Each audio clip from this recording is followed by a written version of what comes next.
the hour has arrived. It's 1 o'clock Eastern.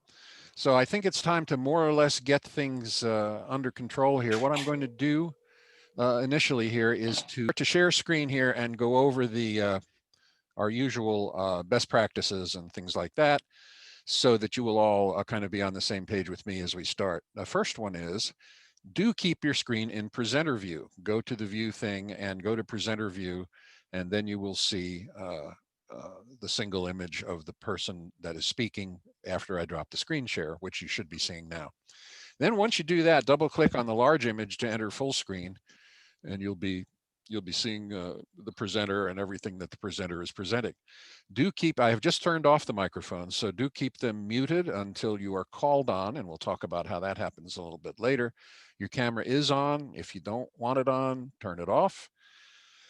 Use the chat function, and I see many of you have been using it already. If you want to ask questions of Matthias as he goes along, send them into chat. If you know how to do it, and I'm not going to go into big details, if you know how to do it, just send them to me, Alan, and that way you don't clutter up the chat feed with the questions that everybody reads. And finally, the meeting's being recorded, and I did start recording. If you don't want to be in the recording, keep the microphone muted and don't raise your hand and don't use chat. We recorded and posted on YouTube / our website the last 2 recordings with both Nick and with Laurie King. And it has pleased me to say that I went back and looked at the YouTube channel, and literally more than 200 people have watched the recordings subsequent to the Red Circle meetings, which I think is marvelous. And that's all I have to say. So I will then just say, coming to you now live and direct from the bowels of the earth and somewhere in Maryland and the Peter Blau Holdings, here he is, Mr. Peter Blau. Peter, say hello. I will unmute and say hello. There you go. All right. My traditional greeting to everybody who comes to a Red Circle meeting is welcome to the Red Circle. We can dispense with the second order of business, which is everybody please take a seat so we can make sure we've got enough chairs. It's great I can't say great to see you all because I can't see many of you on my little iPad screen, but I am thrilled that we're doing so well with attendance, thanks to our eminent webmaster and master of ceremonies, Alan Reddick, who deserves a quiet round of applause. There we go. Okay. As usual, we will start off with our guest speaker. And I think it's grand that we're able to continue our tradition of using Zoom to bring in guest speakers from other countries. Laurie King from California in June, Nick Utakin from England in September, and now Matthias Bostrom from Sweden today. Matthias will be familiar to those who've read his wonderful book, From Holmes to Sherlock. I can't see whether this is on the screen. Okay. And if you haven't read it. It is, it's fine. You see it on the screen fine. Yeah, you should. It's the story of the men and women who created an icon, from Arthur Conan Doyle, the author, to Emmanuel Berthold, the film researcher who in 2014 discovered William Gillette's long-lost film in the vaults at the Cinémathèque Française in Paris. The book was published in Sweden in 2013 and translated into English in 2017 by Otto Penzler's Mysterious Press. It's still in print and recommended. Now, Matthias also is one of the authors of a series of books offering a survey of Sherlock Holmes and Conan Doyle in the newspapers, with a volume of extracts from 1881 to 1892, and now is up to the 5th volume, which covered July to September 1894. All 5 volumes are available from Gasogene Books, and they're great fun. Now, Matthias is an honorary member of the Baskerville Hall Club, the largest Sherlockian society in Sweden. He helps edit their journal, The Moor. He's a member of the Baker Street Irregulars for the investiture of the Swedish Pathological Society. And he won the Baker Street Irregulars Morley Montgomery Memorial Award for the best article published in the Baker Street Journal in 2008. And without further ado, here is Matthias to talk about Sherlock Holmes in the 1920s. Good to see you, all of you here. And I should first say that Peter asked me to give you some stories that are not in From Holmes to Sherlock. That quite thick volume of mine, which covers pretty much all of the knowledge I have. Thanks, Peter. So I will see what I can do with a subject that I don't know that much about, or which I didn't know that much about before I started researching it, which is Sherlock Holmes in the 1920s.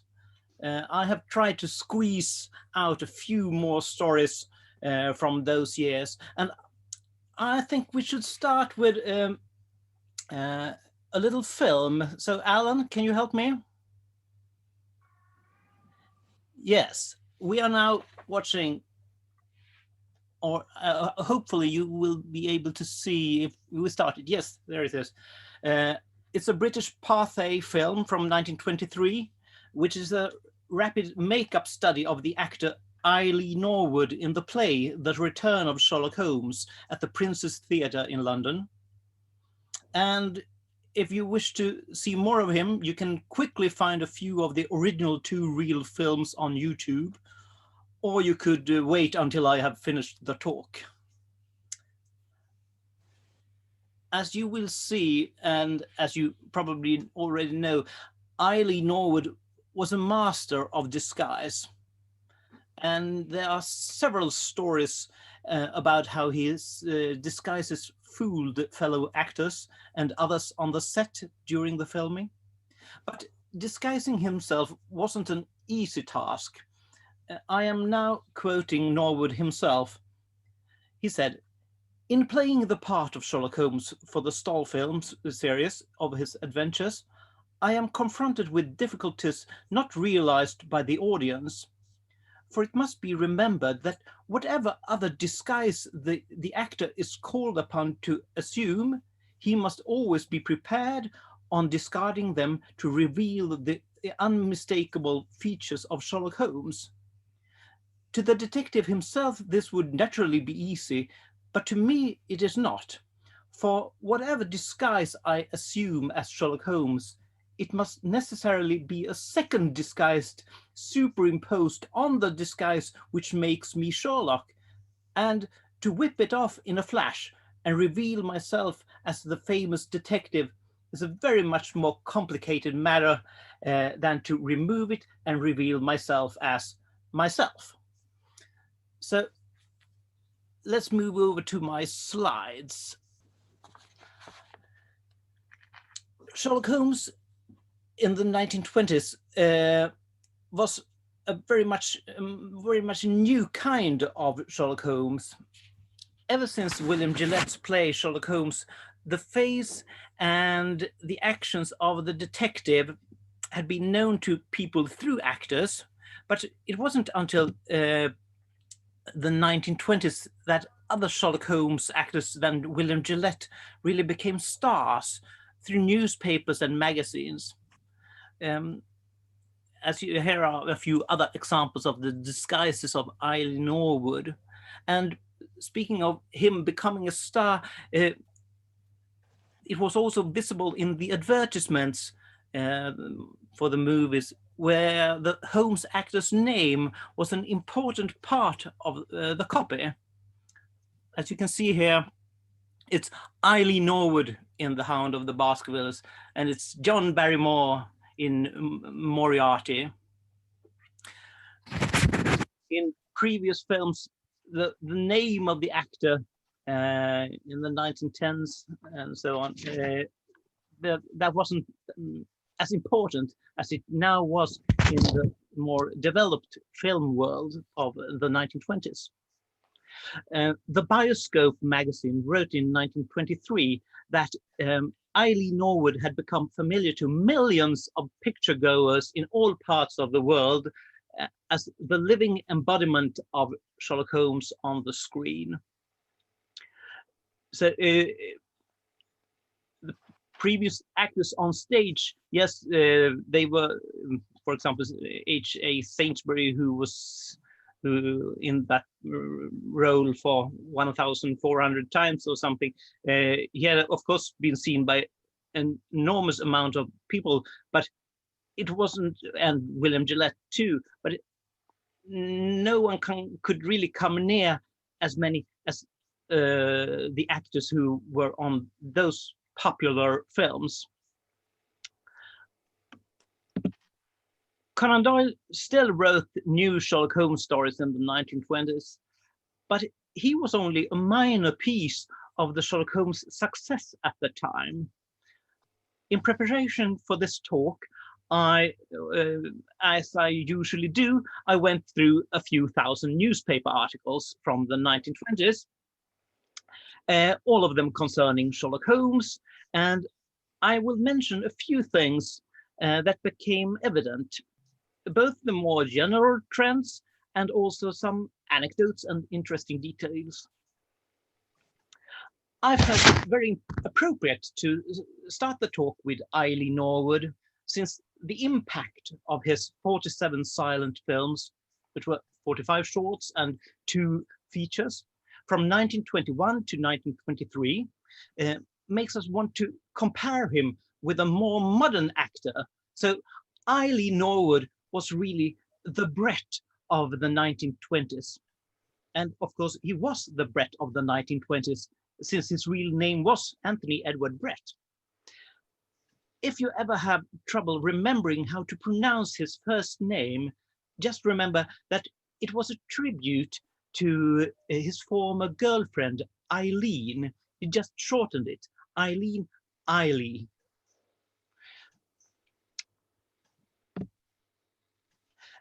The Stoll Picture Company initially planned on filming at Baker Street, and they had decided upon a certain house at Baker Street, which they felt must have been the actual one occupied by Sherlock Holmes. But they found that the curiosity of the public made the filming difficult. So they built 221B in the studio, which we can see here on the photo. There is a big special arc lamp which is used to give a night effect to the scene, and the house was actually built so you could walk in through the entrance door, go upstairs to the first floor, and there was Sherlock Holmes' living room, where they actually filmed on the deck floor of the studio all the scenes taking place in Sherlock Holmes' living room. So we can see all the set here is all of it where they filmed the 221B scenes, outdoor and indoor. And if you wonder about the color photo, no, it's actually not in color originally. It's just me playing around with my computer. I think it's quite nice. So even if you don't remember my talk, you will maybe remember that it was colorized. We should also be aware that the Cricklewood studio, where this took place, was used for filming several different films at the same time. When they, for example, were filming His Last Beau, right next to von Bork's house was an East End opium den for the filming of The Mystery of Dr. Fu Manchu. It was only a few yards away. And on the other side, an Italian courtyard of the 13th century. So you could actually see between the filmings of between the shootings of several scenes, you can see Sherlock Holmes talking with Dr. Fu Manchu on the set. Maurice Elvey, well, however he pronounced his name, who produced the film series, he was really trying to make really accurate films with a constant interest in finding the right details for the scenography, very much like the Granada series of the 1980s, 1990s. And he was also filming on locations that were as geographically close to Conan Doyle's originals as possible. He really wanted to make true Sherlock Holmes films, and these were the real, well, as a series, it was the real first attempt to do so. And also, you can see in the, now let's see, here is you can see a bit of the marketing here of the film. They were marketed as scenes will be taken all over the United Kingdom. So that was important for them to show that. And there were so many things. I found a number of interesting anecdotes about the filming of these films.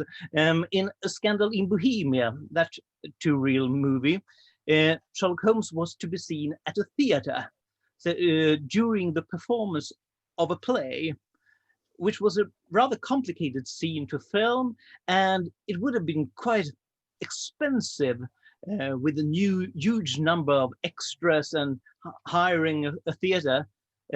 So they asked the Ambassadors Theatre if they could just come there after a matinee performance of the play The White-Headed Boy.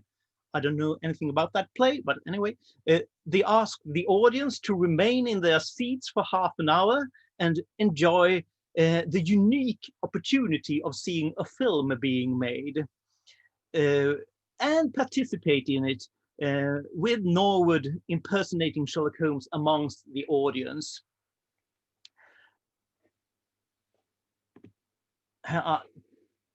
Two adverts for different films in the series. You can see A Scandal in Bohemia and The Red-Headed League. All these two-reel movies, two-reel films were,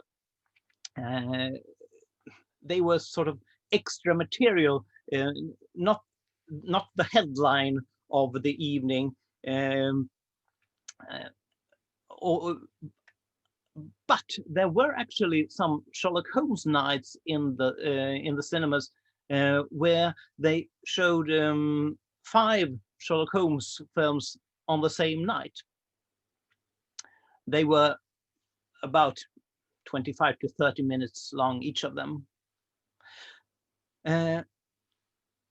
Sometimes the weather stopped the filming, as it usually does in the filming industry. A thick fog delayed the filming of a scene in the cafe in the Red-Headed League, where Holmes, Watson, and James Wilson should have been filmed with the traffic from the street outside visible enough.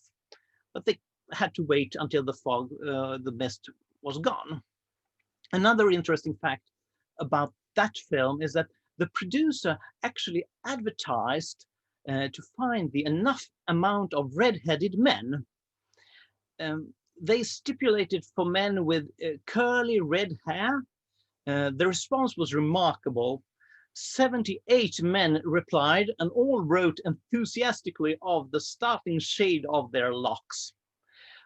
One man even sent a sample tied up with a blue ribbon. Some 40 of these men were called to Cricklewood Studios to be part of the film. So even if you can't see it in the black and white movie, they are all red-headed men. When they were going to film The Hound of the Baskervilles, which unfortunately Eileen Norwood is here changed to Eileen Norwood. He wasn't happy about that, maybe, but who cares? It's 100 years ago. We can't do much about it now. But anyway, when they were going to film this Hound of the Baskervilles, Maurice Elvey appealed through the press for a hound of gigantic proportions. He received a lot of letters from dog owners describing their more or less suitable hounds. Eventually, Elvey personally inspected some 30 canine screen artists and selected the biggest and finest specimen. But when filming, this creature displayed a tendency to overact. Almost the first thing the dog did on arriving at the studio was to bite clean through the hand of the assistant producer, Ian Beverley, who had to be taken to a hospital. So another less method acting dog was hired for the film. I can also mention, by the way, on the right you can see Hubert Willis, who played Watson, and he had, by the way, been in the original UK cast of William Gillette's Sherlock Holmes, playing John Foreman, but almost no one had seen him, which is peculiar if he was in the original cast. But when I say the original cast, he was in the copyright performance of the play, which happened on a much earlier occasion. And normally a copyright performance is just a reading of the play by a number of actors in their normal clothes and in the presence of at least one person who has paid a guinea for a seat. That was what you had to do to have a copyright performance. But for the copyright performance of Gillette's play, they had been rehearsing for 3 weeks, mostly because Gillette wanted to make notes of everything that could be improved in the script. So that was Hubert Willis' former connection to Sherlock Holmes, and now he was in the part of Dr. Watson. After all the success with the Stoll picture films, there was no wonder that Eileen Norwood went on producing a theatre play where he himself would play Sherlock Holmes. He had a long experience as a stage actor. His nephew wrote the play together with another dramatist, and it became a huge success. Today it's quite a forgotten play. It was called The Return of Sherlock Holmes, and was very important at the time because it brought back Sherlock Holmes really to the London theatre. And in the advertisements, the theatre company made it clear that this was a new play. This was definitely a new play, since it had been rumored that this was the old Gillette play over again. The plot was a mix from the adventure of Charles Augustus Milverton, the disappearance of Lady Frances Carfax, the Red-Headed League, and the adventure of the empty house.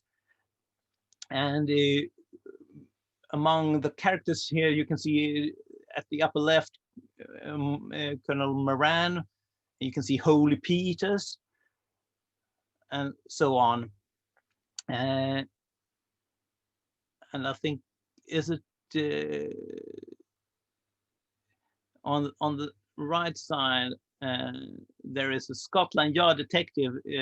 I don't really know why there is a joke about Scotland Yard detective being so small, but I haven't seen the play, unfortunately. Here is another photo from the play. The prices for the seats were lower than usual at the theatre to attract audience that normally just went to the cinemas and seldom to theatres. There was plenty of action and a lot of revolvers and actors shouting, "Hands up!" It was a thriller and the audience loved it. After 130 performances in London, it went on tour in the rest of the UK. And yes, I just wanted to show you that that Eileen Norwood was really a star at the time, just like later Sherlock Holmes actors, for example, Basil Rathbone. Norwood was also used in adverts. Here is an advertisement for Phosphorine, in which Norwood says, "Certainly I have no objection to your quoting my appreciation of Phosphorine. I think it does excellent service in maintaining good health." And Phosphorine, the greatest of all tonics for influenza, nervous debility, indigestion, sleeplessness. Well, pretty much everything that can go wrong with your body, phosphorine could help you. And Eileen Norwood made sure that he confirmed that it was true. And speaking of advertisements, I just wanted to show you, I found these. It's from Ronuk, or how you pronounce it. They had a number of products, floor polish, boot polish, furniture cream, and they used Sherlock Holmes to advertise all of it. And Sherlock Holmes was actually used for several products during the 1920s, as he has been in later years too.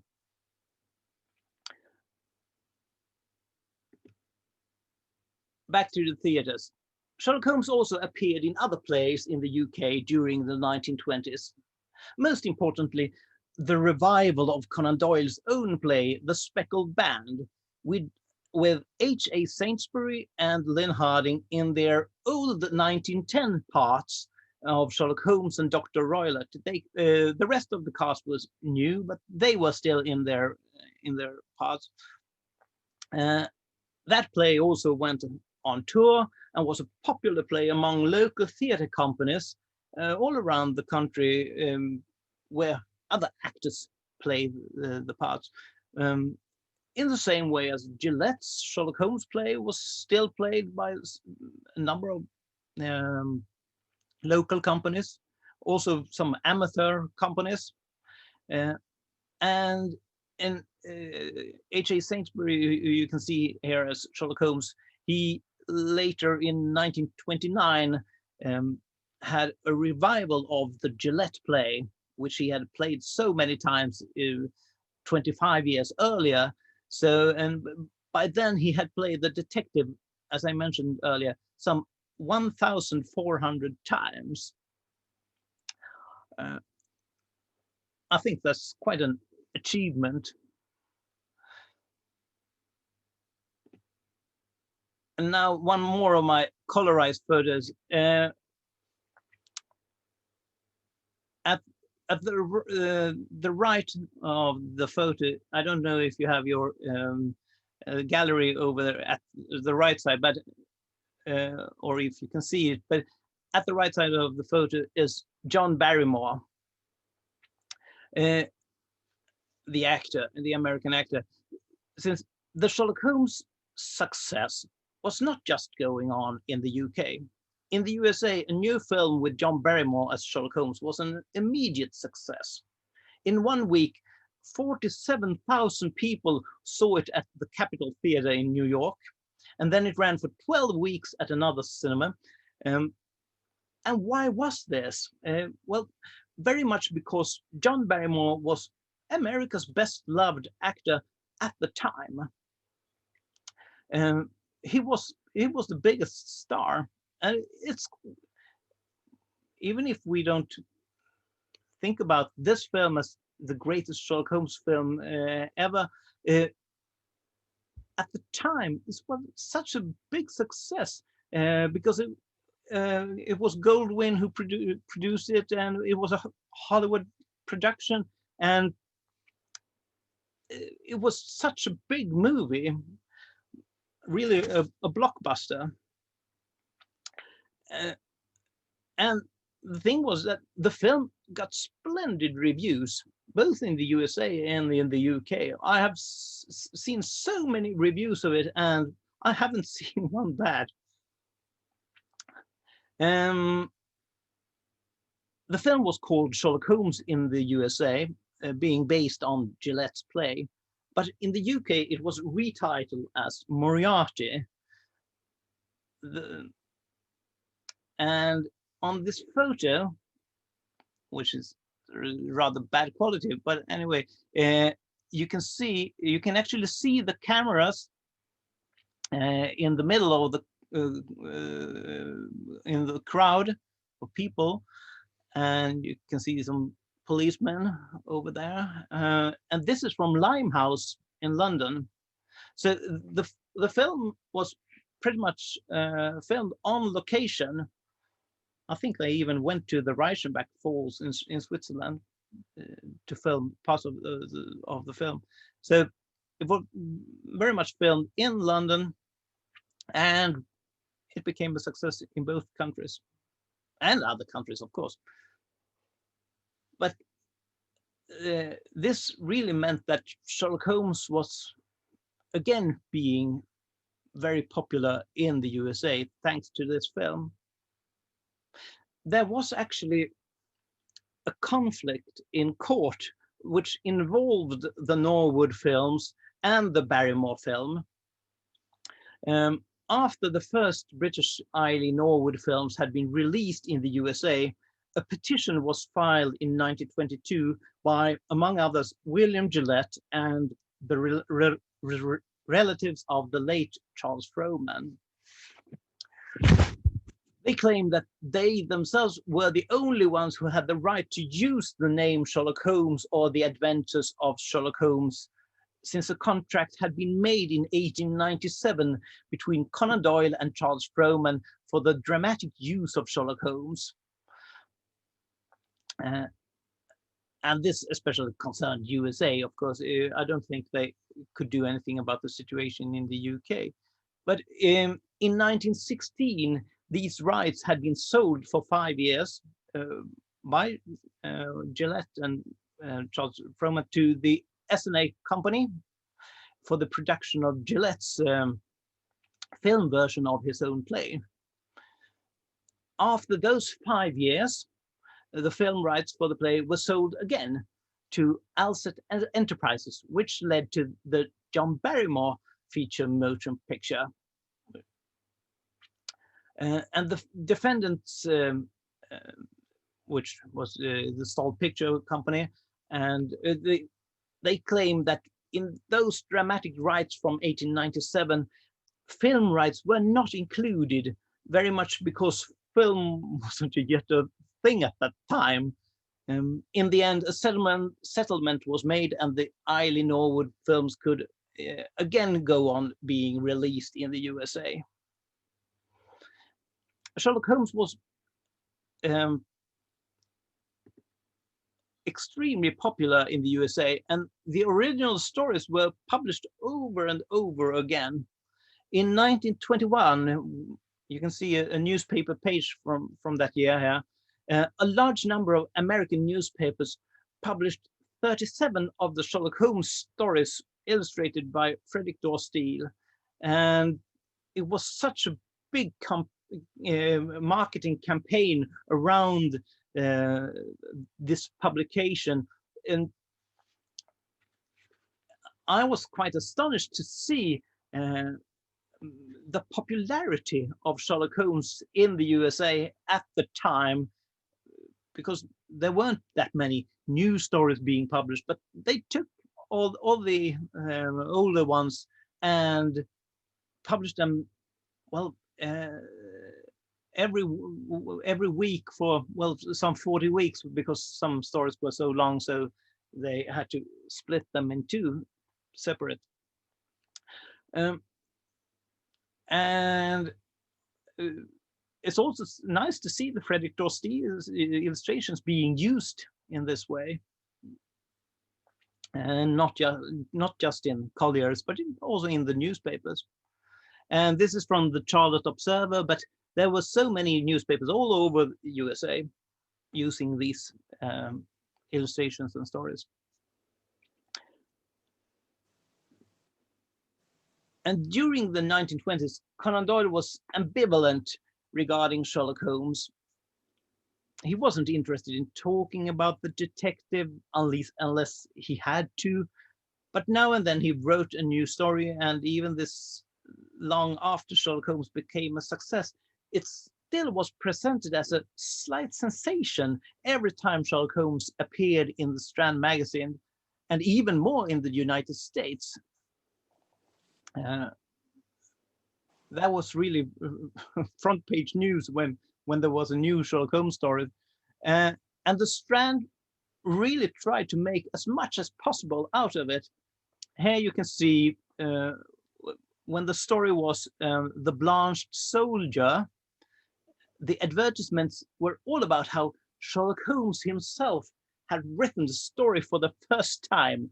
That was the spectacular thing with this story, instead of being written by Dr. Watson.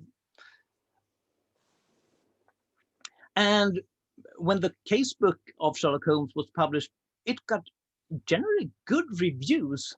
I was quite surprised to see, both in the UK and the USA, there were, of course, reviewers who felt that, for example, The Three Garridebs was a plagiarism of The Red-Headed League, while another reviewer meant that The Sussex Vampire and The Retired Colorman were among the best Holmes stories ever written. But since not everyone today thinks that the casebook of Sherlock Holmes is the best of Sherlock Holmes, really, but in those days, somehow people really liked them, and there were plenty of good reviews of those stories.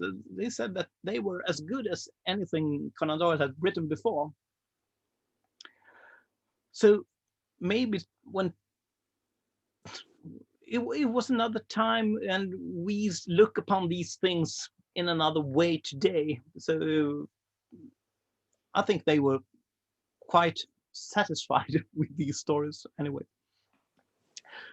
When I went through all these newspaper articles about Sherlock Holmes in the 1920s, I only found a few which mentioned Conan Doyle and spiritualism, and none that criticized him, at least in the of the British newspapers. I had expected to find more, but Conan Doyle was always treated with respect by the British press. The American press, on the other hand, found his belief in fairies and spirits harder to accept. Well, but that is a matter for another talk. This time I focused on the way Sherlock Holmes appeared in the newspapers in the 1920s, just to give you a hint about the detective's extreme popularity at the time. Conan Doyle had changed direction in his life, and others had taken over the continuing success of Sherlock Holmes. Thank you. A couple of questions. Joe Page has one. Joe, if you'd like to unmute yourself and ask the question to Matthias. Sure, thank you. What wonderful presentation, by the way. I really appreciated it. I was wondering if you had, or what was your biggest surprise in doing what obviously was extensive research and preparing for today. Was there any particular film or play or individual that piqued your interest other than the crazy dog that you mentioned? The dog that did much in the nighttime, in the daytime. No, well, I was surprised to find Jackie Coogan, the child actor. He wrote in his memoirs. It was a newspaper article. He wrote it when he was 13 years old, so he didn't have that much experience when he wrote it. But in that article series, he wrote about his meeting with Conan Doyle, because Jackie Coogan played the kid in The Kid by Chaplin, and Jackie Coogan, and later in his life, he of course played Uncle Fester in The Addams Family. And what was funny with that, his memories of that meeting with Conan Doyle was that he tried to remember everything Conan Doyle had said and so on, but actually he didn't understand one single word of what Conan Doyle said. So I think that was quite funny. And a friend of Jackie Coogan told him that, well, we speak American, he speaks English. I think that's quite a funny anecdote. People have so clever anecdotes about Conan Doyle, but he couldn't understand a single word. We've heard that one before here and there, Matthias. That's And right. I just have to add, he solved it in a very nice way because Jackie Coogan had a dog. So he called on the dogs. The dog came running, and then he started talking about his dog to Conan Doyle. So he didn't give Conan Doyle a chance to say one more word. Bob Katz had a question in chat, and I think it was answered in chat. But Bob, I think if you turn on your mic, that everybody might be interested in hearing it. Bob Katz? Thanks, Alan. First of all, if Matthias, if Professor Moriarty was the Napoleon of crime, you're certainly the Napoleon of Sherlockian research. Every time you speak, all of us learn something. So thank you very much. The question that I asked, and I got a very quick answer from Greg Derrick, but maybe you or Greg or Peter Blau can expand on it, was the script for the Norwood play that you'd mentioned. And I'd asked if it's available in print in any fashion. And Greg mentioned that it was available, it had been printed in a limited edition. But if anybody listening, you, as I said, Peter, Greg, or anybody knows any more about that, I think we'd like to learn that. And if there's any way to get a copy of it within affordability, I think that would also be very useful. So thanks. Yes, I have never seen the script. I have never really searched for it, but there should be it should be available. I have ordered other scripts from the archives in the UK before, since they had to hand in one copy of the script to the archive before the play went on. So it should be available there.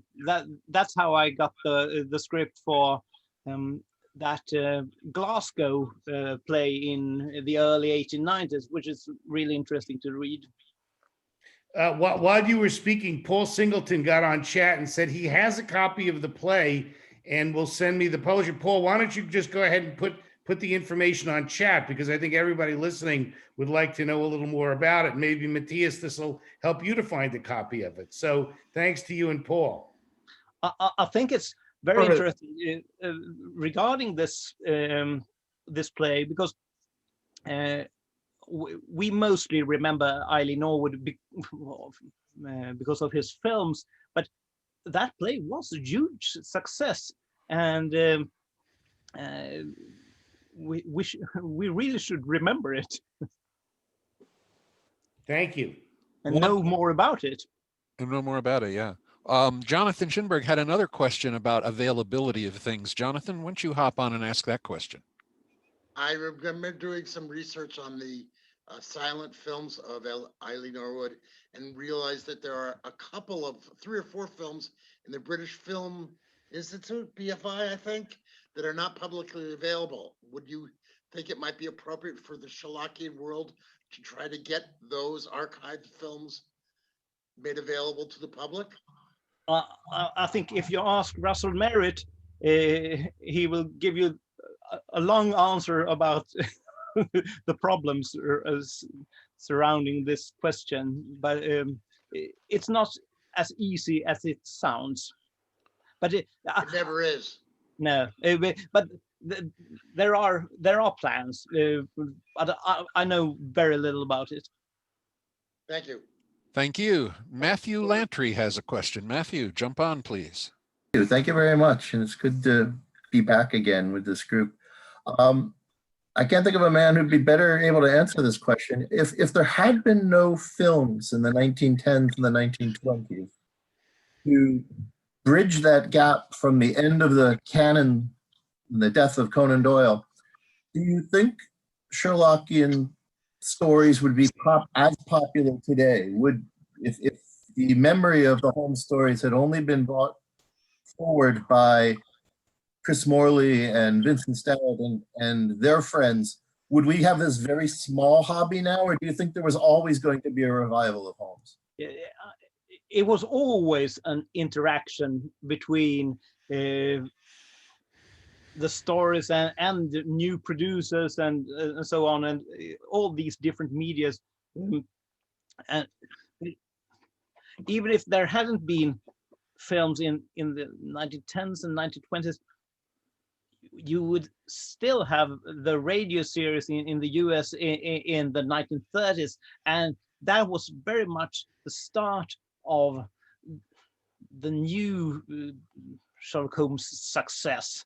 I think that radio series was more important than the John Barrymore film, or maybe even more important than the Eileen Norwood films. But it's hard to compare. But I definitely think that there were some of the films from the 1910s that we could have been fine without, not because of their quality, but they didn't mean that much to the Sherlock Holmes success.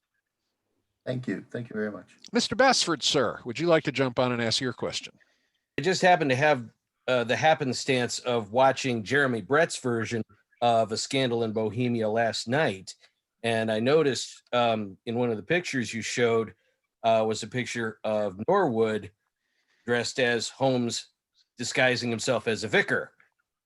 And they looked very similar. I was wondering if you might know if that was the inspiration for the Grenada series to use that for that as well. I haven't thought about it, but now you mention it. Well, why not? I think that the people involved in making the Granada series, they knew a lot about the history of Sherlock Holmes films, but the only problem would be that they didn't really have access to internet at the time of the making of A Scandal in Bohemia, and then they have to find that photo. So, well, I'm not sure that they could easily find a photo of Eileen Norwood in that disguise at the time. So, but maybe they had the right connections and did so, or it's just a pure coincidence. I don't know. I have a suggestion. I know the Granada series tried to reproduce a lot of the Paget illustrations. And there were times when I'd be watching a story and suddenly, bang, there was a Paget illustration. And perhaps both the Granada series and the Eileen Norwood director looked at a Paget and said, that's the look we want. Could well be, yeah. That's true. Yeah. Over to London now for Marcus Geiser, who has a question. Marcus. Hello, Matthias. Wonderful presentation. Thanks a lot. I was just wondering, those movies, those John Barrymore and Eileen Norwood movies, what was, if at all, the international uptake, the international interest in that beyond the UK and US borders? And of course, I just think of the William Gillette play, which was hugely successful, not only in the US and the UK, yes, but for example, adaptations in prisoners of war camps into Japan, yes, during the First World War. I come from Switzerland. I know it was shown on very provincial stages in Switzerland, all in German, yes. So was there any, again, the international uptake of those series of movies? Thank you. There was indeed. Well, I can, if I take Sweden as an example, which is natural for me. I think I don't know if all of the Eileen Norwood films were shown in Sweden, but a lot of them. And the Barrymore film was, of course, shown here because he was such a big star. I think that film was shown in the whole world. And I also know that from the talk that was given at Stoll Picture, their dinner with Conan Doyle, there it was mentioned that they had just sold the rights for the films to a number of countries in Asia, and I remember that they have also been good successes in several European countries. So I think it was true what I read somewhere, that he was actually the embodiment of Sherlock Holmes in the whole world at the time, and in the US he was definitely it was definitely a big success, even if the court matter stopped it for a while. Very good. Thank you, sir. Yeah, and good to hear from everybody. That pretty much takes care of our questions in the chat. So we will say to Matthias, thanks so much for being with us from all the way over there and all the way into this evening for you. We enjoyed it very much without a question. Hope to see you again soon. And now we have many, many more things to do in our meeting today. Fair warning, there's going to be a quiz. It's going to be on Thor Bridge. And it's going to require a pencil and paper, and it's going to be a little while from now. But just so you know, pencil and paper, you're going to need it, because if you win the quiz, it's going to be very, very important. The prizes are beyond belief. So we'll go from there. Let's go for announcements now. It's time for that. We'll go to Peter Blau for those. Thank you, Alan. Thank you, Matthias. Quick answer to the questions about the play. As with so many other things, it's not in print, but you can get used copies of it, or even not used copies of it, at places like ABE Books and Via Libris. Used book dealers sell them. As for old films, many of the old films you can see at YouTube. You can go to YouTube and search for Eileen Norwood or what have you. Unfortunately, not every film is available free. The William Gillette film cost thousands of dollars to restore and make available on DVD, and they're entitled to try and recover that money. But if you want to see some old films, old Sherlock Holmes films, YouTube is the place to go for that. Okay, announcements. Andrew Basford, are you still here?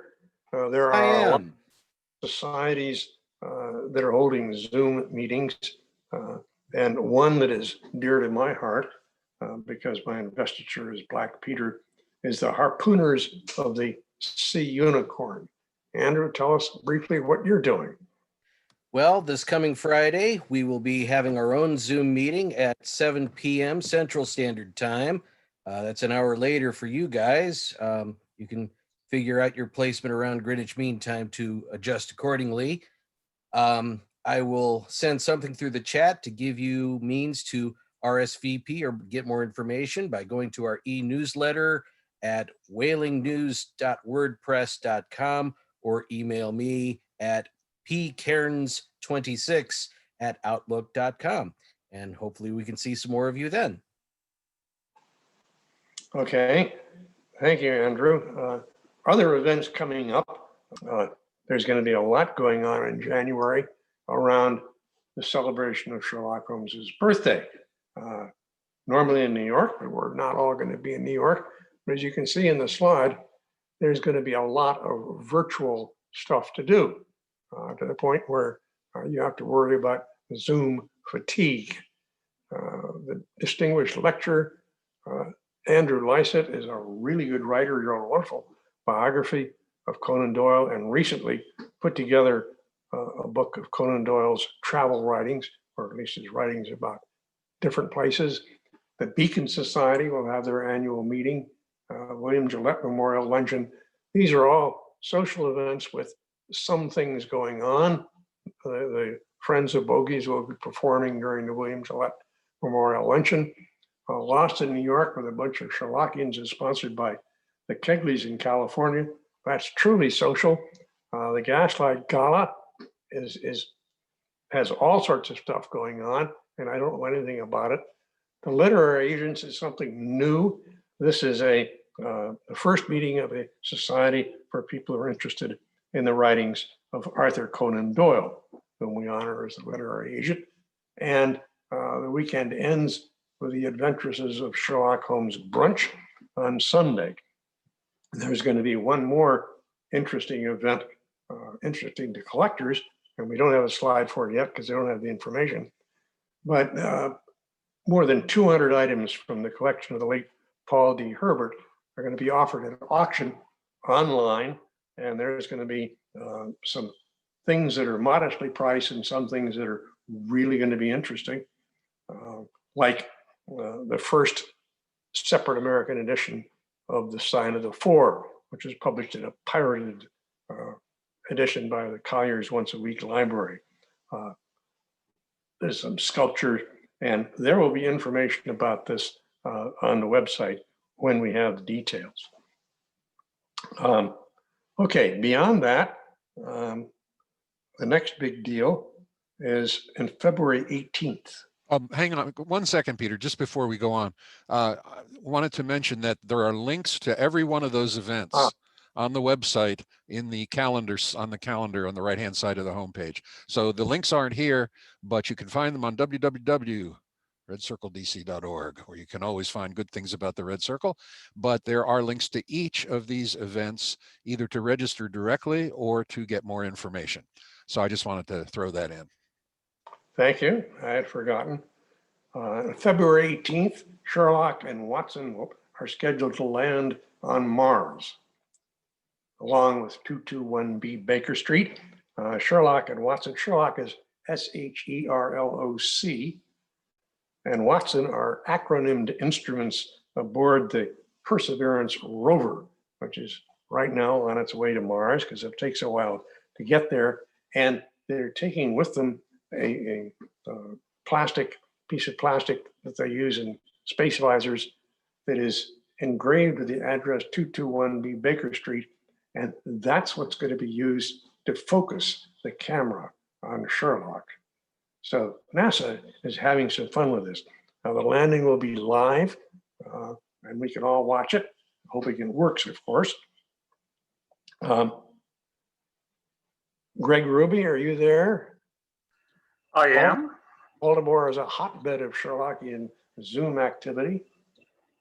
Over to you. Thank you, Peter. I have 3 quick announcements. First, the 6 Napoleons will be meeting virtually on Monday at 7 p.m. Eastern Time. Julie McCures from the Norwegian Explorers will be presenting on Pick a Number, Pick Any Number, the menu wise of Dr. John Watson. Be followed by a brief discussion and quiz on the adventures of the Blue Carbuncle as well. I'll post the registration link in the chat, or you can email me. I hope you can join us. Secondly, I'd like to invite you to attend the next mob of the Sherlockians of Baltimore next Saturday, the 19th, at 1 p.m. Eastern. Roger Johnson, the contributing editor of the Sherlock Holmes Journal for the Sherlock Holmes Society of London, will be presenting. And after his presentation, Roger will become a certified SOB. We're not discussing any story at this meeting, so we'll be breaking it down to allow the attendees to mingle and socialize among themselves to celebrate the holidays. You can register at sherlockbaltimore.com, and while you're at that website, you can also view the video of Charles Prepelek's presentation from our last mob on Arthur Conan Doyle's early Gothic and horror works that he presented, as well as get the date for our 8 quarterly meetings that we'll be having in 2021. Lastly, this Christmas is going to be different for many of us this year. Way back on Christmas night in 1939, Americans gathered around the radio to hear Baz Rathbone and Nigel Bruce on the NBC Sherlock Holmes radio series. That night episode was The Adventure of the Three Garridebs. So this Christmas night at 8 p.m. Eastern, the 4th Garrideb will be doing a table read of Edith Meiser's script of that episode, and we are broadcasting on Facebook Live. Just go on Facebook and look for the 4th Garrideb. I'll also post the exact link in the chat. Thank you. I hope you can join us. Thank you, Greg. There are a bit more far future events that we hope will actually take place in the real world. The DC National Rare Book and Ephemera Fair at the Marriott Gateway in Crystal City is scheduled for April 9th and 10th. We hope it takes place. Those of you who remember the book fair at the Marriott at the Holiday Inn in Roslyn, you're not going to go there anymore ever because today they blew it up. The hotel has been demolished, imploded, they say, because that's a lot quicker than trying to take it apart piece by piece. And they're going to replace it with office buildings and condos and a hotel. But the Rare Book Fair in Ephemera is always fun. Malice Domestic is scheduled for April 30th through May the 2nd. That's always fun, chance to meet authors and readers and some Sherlockians. We'll have information about anything that's going on in the far future at our website. So tune in every once in a while at redcircledc.org and check the calendar. Now, farther ahead of that is the BSI conference in New York. Ross, are you there? Yes, I am, Peter. Want to hear a word or two about the conference?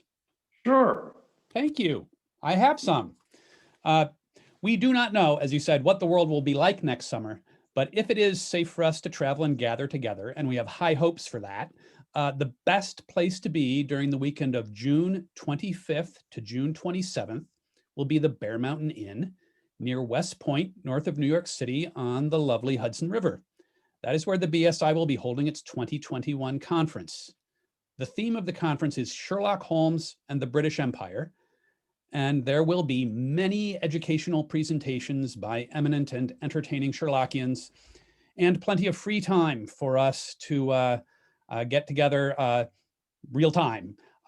We are looking forward to this and are hoping that you will mark your calendars for June 25th to June 27th, 2021, and plan to be at the Bear Mountain Inn for the conference. And again, we're feeling pretty good about this. We have high hopes this will happen, and I'll put a little reminder of this in the chat as well. Thank you, Peter.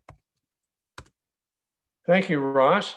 If there's anybody who feels neglected, please send a message to Alan by chat, and we'll put you in. And now it's time for Tom Fars. Are you there?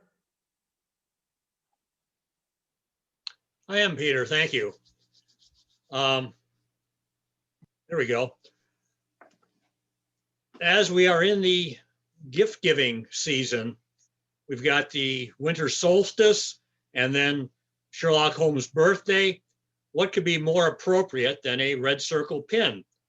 Yes, you can join us on Zoom, but to really be a red circle member, you really should have a pin, in my opinion. So here's the contact information for the pins. I've changed the pricing just slightly. Pins are $10 each, and it's $4.95 shipping for the entire order. So one pin, 5 pins, that's an additional $4.95 total for the entire order. And so if you don't feel complete without a red circle pin, please go for it. The other option I also have available, Alan, can you show me up here as the speaker somehow? We also have the Sherlockians of Baltimore pin. I have those available also. You can combine those together. So if you want one of each, it's $10 each, $20 plus $4.95 shipping. We do take checks, cash, and small bills, and PayPal. And contact me on the address, the email address. Will fill in all the details and I'll get these to you. So you can get your red circle pin. If you know somebody that really deserves an SOB pin, include that and we'll take care of it. So thank you very much. Thank you, Tom. We have one more slide. I mentioned earlier that the Beacon Society is having its annual meeting in New York via Zoom. The Beacon Society is devoted to encouraging young Sherlockians, and they have an essay contest with real money available. If you know any children, as you can see on the screen, 4th through 12th grades, who you think would like to write an essay about Sherlock Holmes, there is the URL at the bottom. They do a great job of bringing young people into the world of Sherlock Holmes, and some of them actually become Sherlockians. Alan, I think, do we have this also up at the website? Yes, we absolutely do. It's there with the URL, with the link to the registration information. Okay, last slide. We have an adventure of the evening for this meeting, Thor Bridge. And in case anybody was wondering why we selected Thor Bridge, it's because Matthias Bostrom was talking about Sherlock Holmes in the 1920s. And Bev Wolof is going to explain the connection. Bev, over to you. So Peter explained to you why we're doing Thor Bridge. It has to do with the illustrations, particularly the women's illustrations of the women's clothing. Some of you know that I have a background as a costume historian and an interest in material culture. And if you're going to bear with me for just a couple of minutes, I'm going to share with you what I see when I look at clothing. So Ellen, if you put up the first image. Okay, I don't know about the rest of you, but every time I see this illustration, I find it very jarring. It is not what I expect to see associated with a Sherlock Holmes story.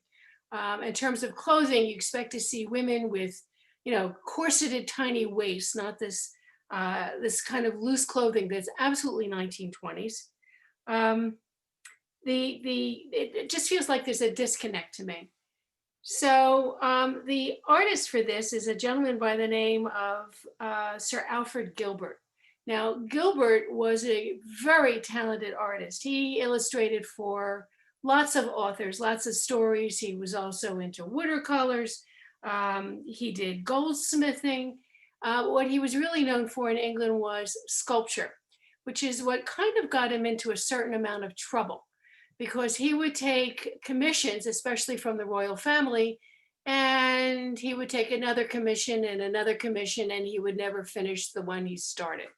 So eventually he was in serious debt, and he had to escape and went to Bruges to live. And he was actually living in Bruges when he illustrated the 3 Sherlock Holmes stories that he did illustrate. The first one was His Last Bow in September of 1917, and then The Mazarin Stone in October of 1921, and then Thor Bridge in March 1922. Now, in a way, it's unfair to compare what Gilbert did versus Sidney Paget, because what Gilbert was doing in 1922 was drawing women's clothing as it was in 1922.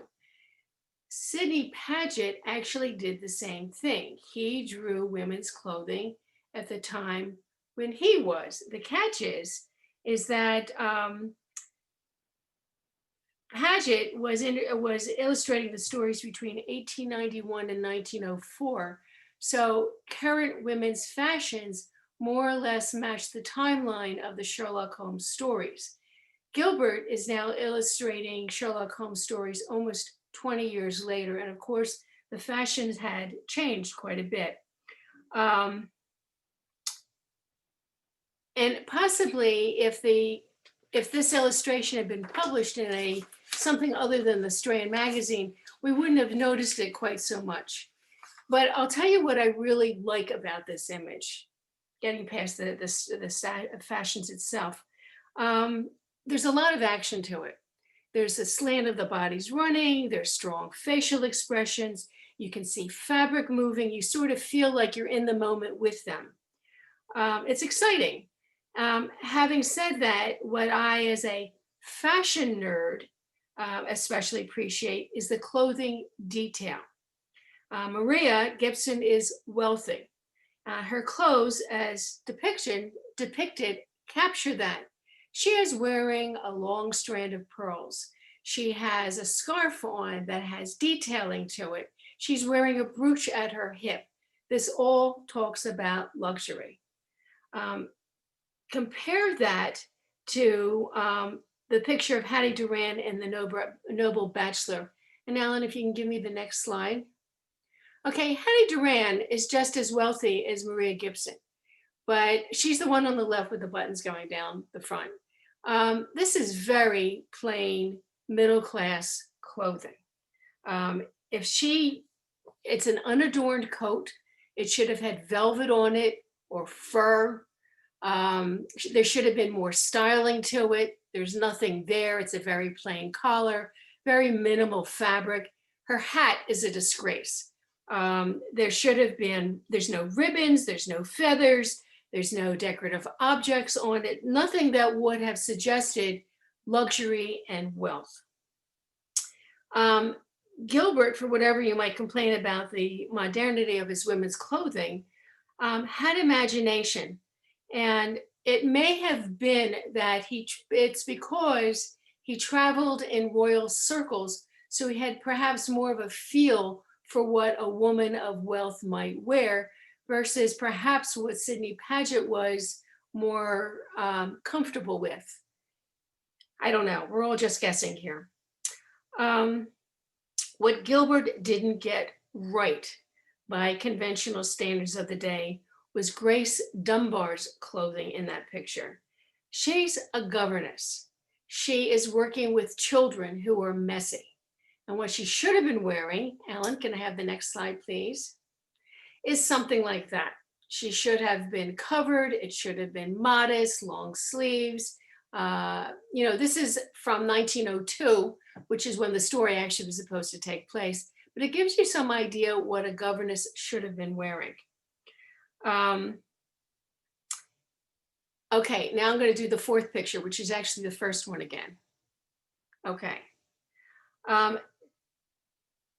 Since the rendezvous, since the rendezvous with Maria was at 9 p.m., one could argue that Grace was dressed for dinner, but that implies that she was at the table with the family. And that brings in a whole nother social aspect that's a disconnect from what we understand of the place of the governess in the home. A governess was an employee. They didn't eat with the family. If you read the story, you know that there was more of a relationship between Grace Dunbar and her employer, which is possibly why she was at the dinner table.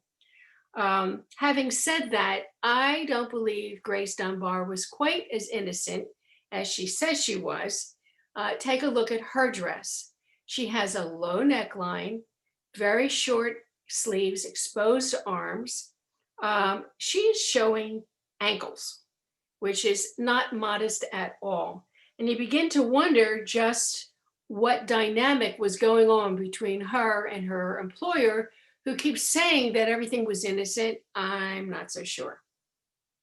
If this is what Maria Gibson was dealing with, I don't blame her for being very concerned that Grace Dunbar was trying to at least attract her husband, if nothing else. So that's all I'm going to say. I hope I gave you some things to think about, and I'm done. Bobcat says you're the Anna Wintour of the Sherlockian world, Bev. I just want you to know that. Okay. Time for the quiz. We can't hold off any longer. We can't stop any longer. Dana Richards has come through again with a quiz. And there have been some questions added to it, and there's some bonus questions and everything else. You will need a pencil and paper. We're not going to use the polling function this time. We're going to use slides. So Dana, if you can pop on and say hello to make sure that you're there and accounted for, we'll begin. There you are. All right, good. All right. I'm going to just pop back to the slide department here and say, it is quiz time with the one and only Dana Richards. And the story of the day, of course, is Conan Doyle. Dana, the way we'll do it is we'll go through all of the questions. There's 10 questions and 2 bonus questions. You'll go through all 10 of them, and then everybody write down their answers, and then we'll go back and you will do the big reveal of the correct answer for each one. So the questions straight through first with 10 or 15 seconds after each one for the folks to write down their answers, and we'll go on from there. Here's number 1. Now, what are the 2 juries? That was a quote from Holmes, the 2 juries that had made statements at that point. They were the coroner and police court and their sizes, or the sizes and the coroner. So who are the 2 juries that Holmes referred to? Choose one, either A, B, or C. I'll give you another 5, 4, 3, 2, 1, and we'll go on to number 2. Another quote, "It was very black against her if it were not for one thing." What was that one thing? I guess you have to figure out who her was too, I guess. Yeah, well. It'd be Grace Dunbar, of course. Is it a note in a clenched fist, a gun in the wardrobe, or a chip on the bridge? Give you 5, 4, 3, 2, 1, and move on to number 3. Now, we were told at one point that Americans had habits. So what were the bad habits that Americans we were told are? They have tropical passions. They like to use guns. They abused women.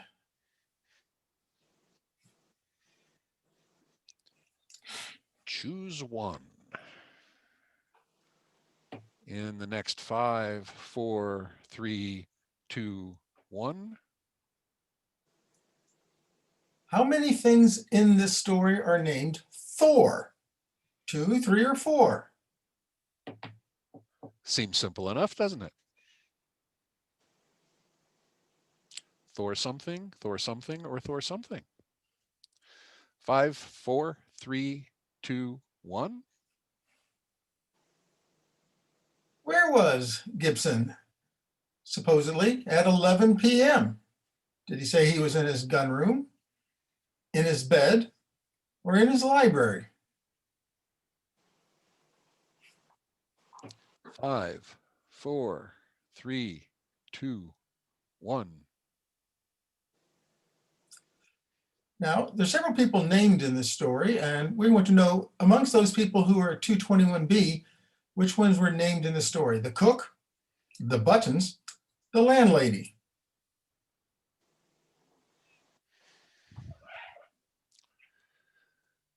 Which of the 3 was actually named?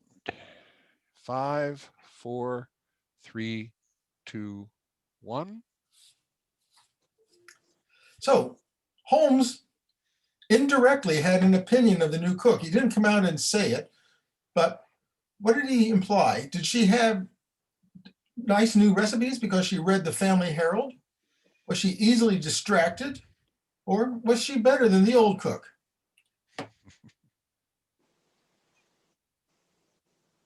That one takes a bit of thinking. Well, they all take a bit of thinking, but that one's a little tricky, I thought. 5, 4, 3, 2, 1. So when you make a quiz like this, you pay attention to words, and I was surprised that one of these features did not apparently appear on Thor Bridge: a banister, a balustrade, or a parapet.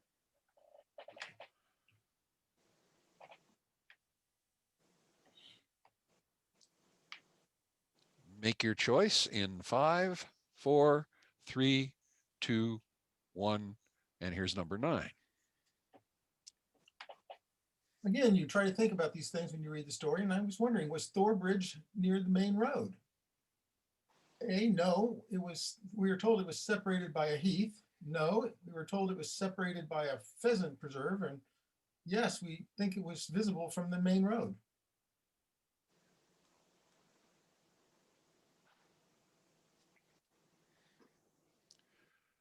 Five, 4, 3, 2, 1. And we move on to question 10, which you didn't write. This was sent in by Rich, but Peter thought it was a good question, so we threw it in.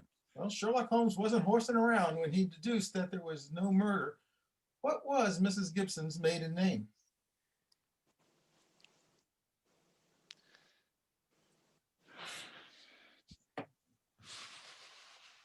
Just jot that down and we'll go on. Now, there are 2 bonus questions. The first one comes from Dana himself, and the second one comes from Peter. So you have each of them to blame respectively for the following 2 and last 2 questions. Here's the first one. Well, it's unlikely you will get this question, so it'll be perhaps a tiebreaker. Who knows? Why is Thor Place 50% larger than most homes?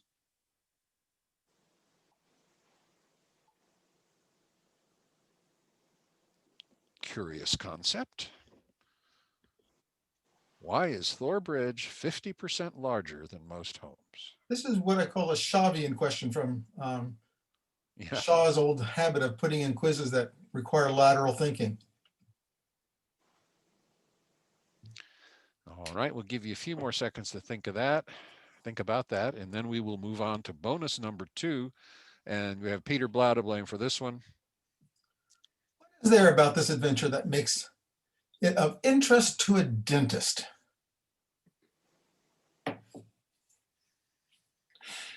So,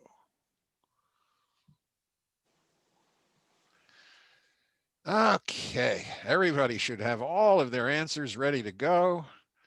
It is quiz time. We will now go back over the questions and Dana will explain the answers. Okay, here we go. Well, only people who had juries at that point in the story were the coroner, jury, and the police court proceedings. So even though it didn't say police court proceedings, a police court jury, since he said 2 juries, that's who he was talking about.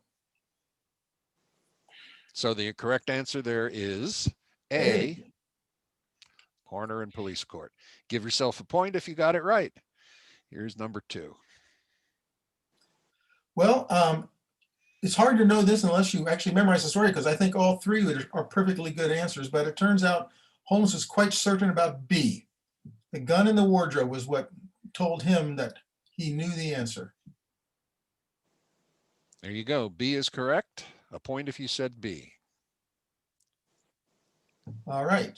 Well, even though Neil Gibson was probably guilty of abuse of women and Mrs. Gibson had tropical passions, we were explicitly told that Americans had a habit of using guns.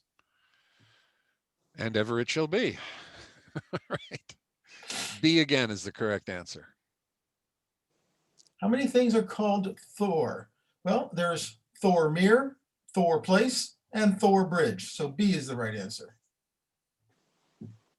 There you go. B, place, mirror, and bridge. On to number 5. To the best of our knowledge, we don't think he has a gun room, though he has lots of guns. And you should be in bed, but he was actually in his library.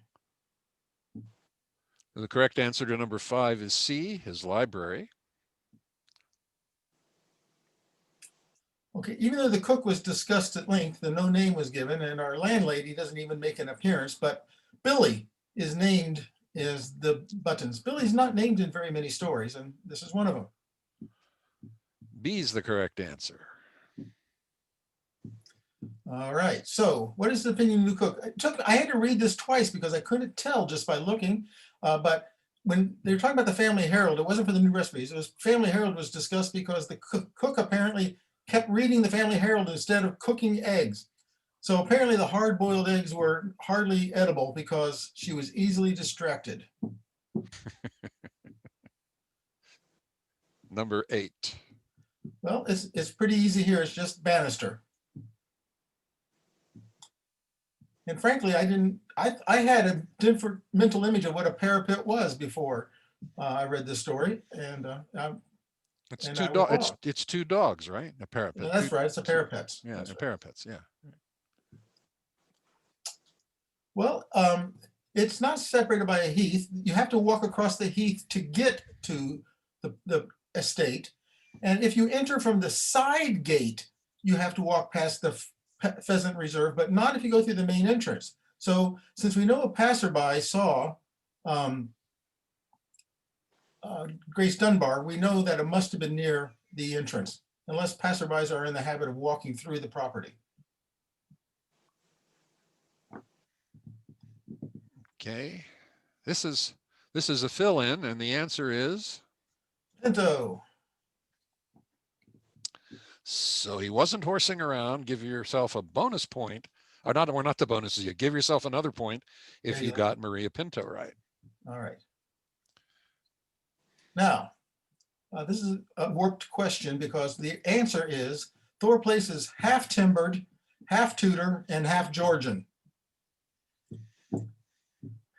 Really? You're going with that, huh? I'm going with that. I can't hear anybody groan, so I'm okay. Well, okay. So it's 150% of a house, in other words. There you go. There you go. Okay. So if you got that one, you deserve an extra point. There you go. And Or it final, might be a tiebreaker, who knows? But in any event, Peter can give you this answer. yeah, Peter, are you there? You want to say this because none of the rest of us have the nerve. I am here. All right. Tell us the answer to this one. A dentist is the person you go to for assistance with a Thor bridge. That's truly terrible. You know that. Okay, what we're going to do now is we're going to drop out of the questions and ask everybody who, let's just say we're going to do that. We'll do this in chat because it's the only way we can figure it out. Let's say anybody who got between 8 and 12 right. Type into chat your name. Well, your name will be there. Type in how many you got right into chat if you got between 8 and 12 correct. We'll find us a winner here.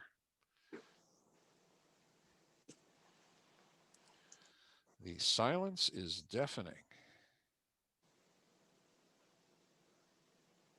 I'll wait a couple of more seconds. Oh, wait a minute. Elaine Davies got 9. That's pretty good. That's pretty good. Okay. So let's, Elaine Davies got 9. Let's go 6 or 7. If you got 6 or 7 right, type in. Oh, everybody's got him. Okay. Whoa. Okay. We've hit the sweet spot here. Okay. You got 8. Well, I said 8 to 12 at the beginning, I think. No, someone said they had 8. Really? I'm looking at. I don't see any. 9. We have 9. Janice with 7. Mary Kate with 6. Nancy and Bill with 6. Deborah Clark. See, I'm always afraid somebody's going to get all 10. Yeah, it didn't happen. Stefan got 7. Leah Phipps got 6. Deborah Clark 7. Melissa Anna 6. Greg 6. Evie Herzog, and maybe John helped a little. I don't know if he's there or not today. Did anybody get the first bonus question? Nancy and Bill want to recount. Yeah, did anybody get the 150%? If you got that 150% or 50% more, just type in, I got that one. That would be fun to know. Because that was diabolical, Dana. It really was.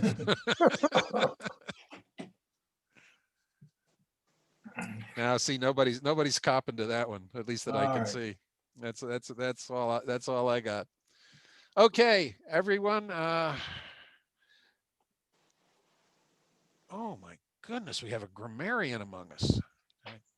I typed something wrong. I typed a quotation mark in the wrong place. All right, Alan, you make the list and present it to the committee on quizzes. That's what I'm going to do. I'm going to download the chat log when we're done and do exactly that. And thank you, Dana. That means we're done with the quiz. Peter, back over to you for our final set of announcements. Thank you all. It's been a while since the Red Circle had a quiz on the adventure of the evening. And the Committee on Quizzes does prefer diabolical questions and wordplay and things that don't require 10 multi-part answers. Quiz is going to be fun. So we'll do this again sometime. All right, we got a slide. If you're not on our mailing list and you would like to be on our mailing list, here's how you do it. Send me an email. The Red Circle has no entrance examination, no membership requirements, no dues, no treasury, no treasurer. It's easy to get in, and I like to say it is impossible to get out. The Red Circle in that way is like the mafia. Okay, and finally, we do not have yet a guest speaker suggested for our next meeting, which we plan to have sometime in March. If there's somebody you would very much like to have as our guest speaker, let me know. Give me a name and a reason. One of the nice things with Zoom is that travel expenses are very, very low. Okay, that's all I have. All right, thank you all. We will see you again in March. welcome to the Red Circle. Bye-bye, everybody. Thanks for coming. Thank you. Thank you, Peter. Thank you, Alan. Well done. Thank you. Thank you. Thank you, Peter. Bye-bye, Julie. Bye-bye. Thank you, Bev. Everyone. Thank you, Bye. Peter. Thank you all. Bye, everyone. Thank you, Peter. Well done, Bye-bye. Alan. Till next time, everybody. Ciao. Aloha. Ciao, Stefan. Auf Wiedersehen. Hello.